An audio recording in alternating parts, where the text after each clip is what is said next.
Hey guys, welcome back for another thought for the day. So we are on part 6 of Oil from the Last Dance, and we are talking about counsel today.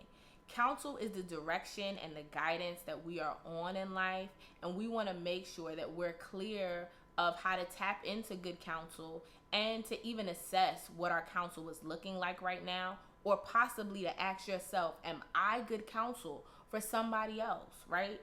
So, in The Last Dance, we see 3 different demonstrations of counsel. We see it first when they pull apart the story of Phil Jackson and they talk about how he sat under Tex Winter as a coach and begin to really learn the game and understand the fundamentals of it. And in that, we see them shift him to head coach. And through shifting him to head coach, we see the Bulls go on to taking 3 championships and Phil Jackson moving forward in his career to the Lakers and them winning championships, right? So the counsel that he received in the moment with Tex Winter had tremendous effects and movement into what he was doing. Then we see it also with Michael Jordan in regards to his family, how they counseled him and supported him, more specifically his mother and his father, but also just seeing how when he was up to try to figure out a deal in regards to sneakers, like a sneaker deal, the counsel of his mother in going to Nike and how that transitioned the game, right? Like no other player are you seeing with sneakers, with a brand in regards to apparel that is as impactful as Jordan right now. Then we see it also with Kobe. In episode 5, Kobe makes it clear that he is and what he has and what you see of him is a result of the impact and the mentor and the counselship of Michael. And we need to really, and I wanted to stop and really sit with that one because Kobe Bryant is able to have 5 championships because of Michael Jordan. And to know that we need to, one, as we become the greatness that we are, really hone back and look back and honor those that have been the counsel, that have been the mentorship in our lives, that have propelled us into greatness. So don't ever forget their names. Don't ever stop calling their names, because as doors open for you, you should speak the names of those that have supported you.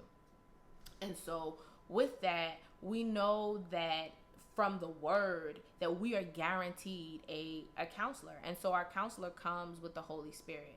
And in John 14 verse 26, it speaks to that. It speaks to the Holy Spirit being our counselor.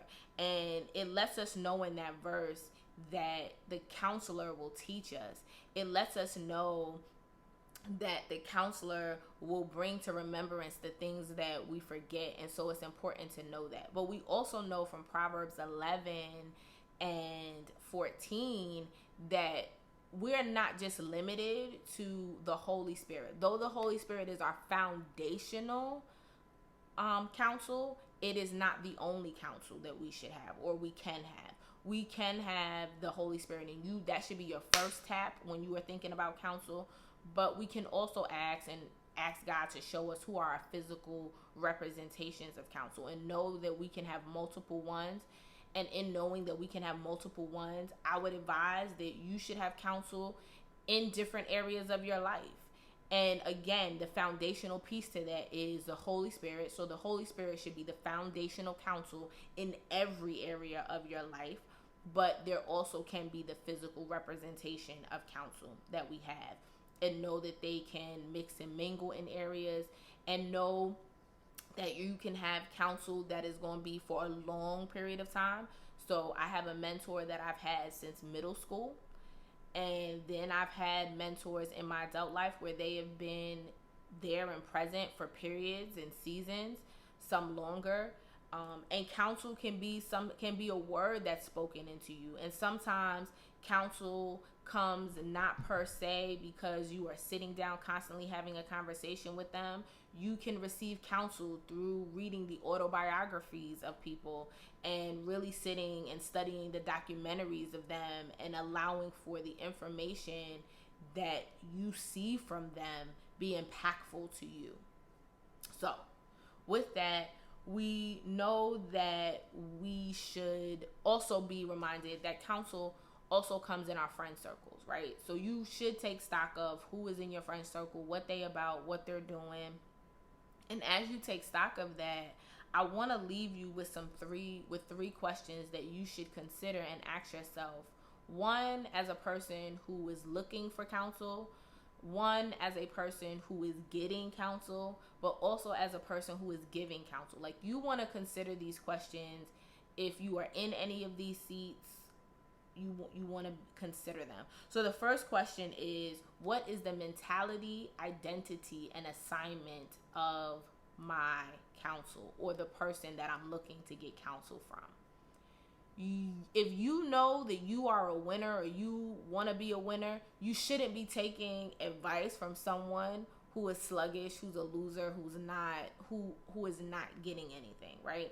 You want to make sure that your identity matches their identity. You want to make sure that you're connecting with what they're connecting to, because if you take advice or counsel from someone whose identity is not the identity that you're looking for or trying to have, it can have adverse effects. And so the identity leads then into the assignment.